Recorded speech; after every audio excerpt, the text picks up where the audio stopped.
relation amicale et plus si affinité. Alors dans Femme Actuelle, ils donnent des super conseils pour ça.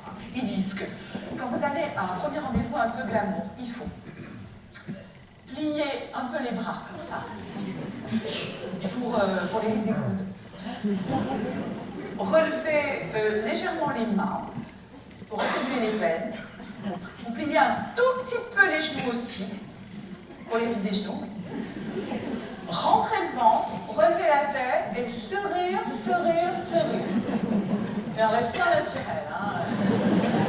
Donc pour le sourire avec le masolière, c'était fastoche pour moi. Alors, après m'être fait gommer, épiler, avoir vérifié, mais alors chaque centimètre de ma petite personne et choisi les bonnes chaussures, je me suis rendue à l'hôtel Concorde Lafayette, place Maillot, à Neuilly, où j'ai attendu mon rendez-vous au bar. Oui, dans une position un peu figée, c'est vrai, surtout avec les jambes croisées parce que je voulais cacher les coupures de rasoir, je m'étais faite sur les mollets. Voilà, je voulais être sûre qu'il n'y avait plus de poils, il n'y avait plus de peau non plus. Tout ça.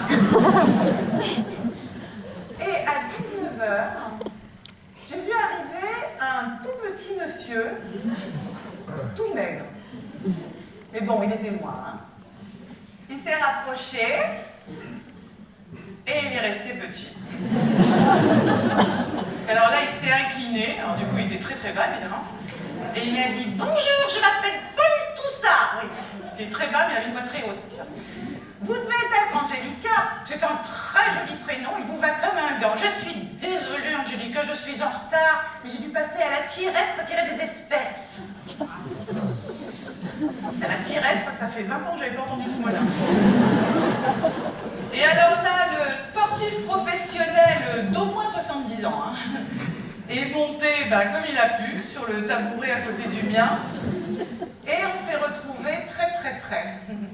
Et on a parlé de plein de choses, de plein de sujets passionnants, et, je ne me rappelle plus trop lesquels. Ah oui, il m'a dit qu'il pensait que quelqu'un pourrait parfaitement survivre rien qu'en se nourrissant des cacahuètes distribuées dans les bars d'hôtel. Oui, c'était passionnant. Après, il m'a dit qu'il adorait la musique classique, qu'il avait tous les disques d'André Rieu. Alors moi, j'ai dit que j'aimais surtout Mozart. Il m'a dit « Ah, moi, j'ai pas trop aimé leur dernier clip. » Et de toute façon, je suis pas opéra rock. Et là, il a posé sa petite main moite sur la mienne. Oh. Et tout d'un coup, je l'ai trouvé craquant. Assis, là, comme un gros bébé sur son tabouret, avec les jambes qui pendaient. Sauf qu'à ce moment-là, il m'a dit « Je ne demande jamais son âge à une femme. Il suffit que je regarde son cou et je ne me trompe pas, vous savez. Ah non, tout en plus, mais c'est tout. » Oh, j'ai rien répondu, je suis partie. Et toi, t'es con, et moi, je tue plus. Voilà. Tu pues. Tu pues du cul. Voilà. Je suis vulgaire, tant mieux. Non, ça va, on le sait, que les femmes, d'une manière ou d'une autre, elles terminent leur vie seules, mais franchement, qui aurait pu penser que moi, Angela Dupuy-Lévy, j'en serais réduite un jour à accepter un rendez-vous avec un vieillard nabo qui pue à l'hôtel Concorde Lafayette. En plus, j'aime pas Neuilly. Je supportais plus le bruit du silence chez moi.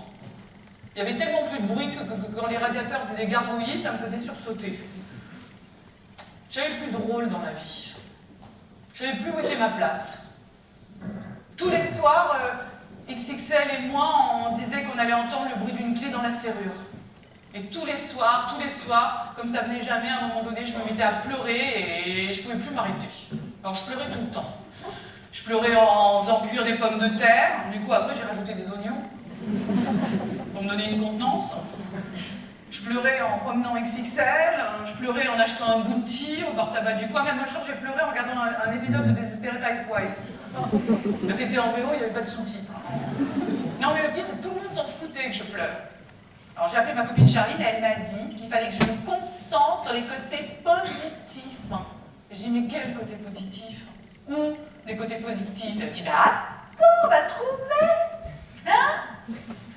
Attends, on va trouver.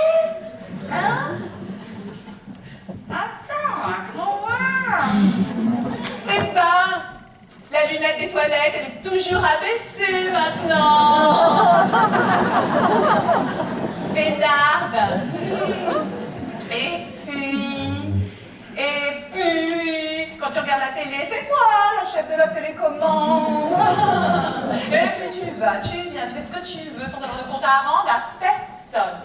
Et là, elle m'a dit qu'il fallait qu'elle raccroche parce que ses copains allaient arriver pour dîner, qu'elle m'avait pas dit de venir parce qu'ils étaient tous en couple. Alors ça l'arrangeait pas pour son plan de table, mais qu'on déjeunait bientôt ensemble et c'est elle qui m'a invitée, elle y tenait. Alors avant que j'oublie, les femmes divorcées sont des femmes comme les autres, d'accord? Elles aiment bien sortir le soir, elles aiment bien s'amuser, et je crois qu'elles ont aussi droit à ça.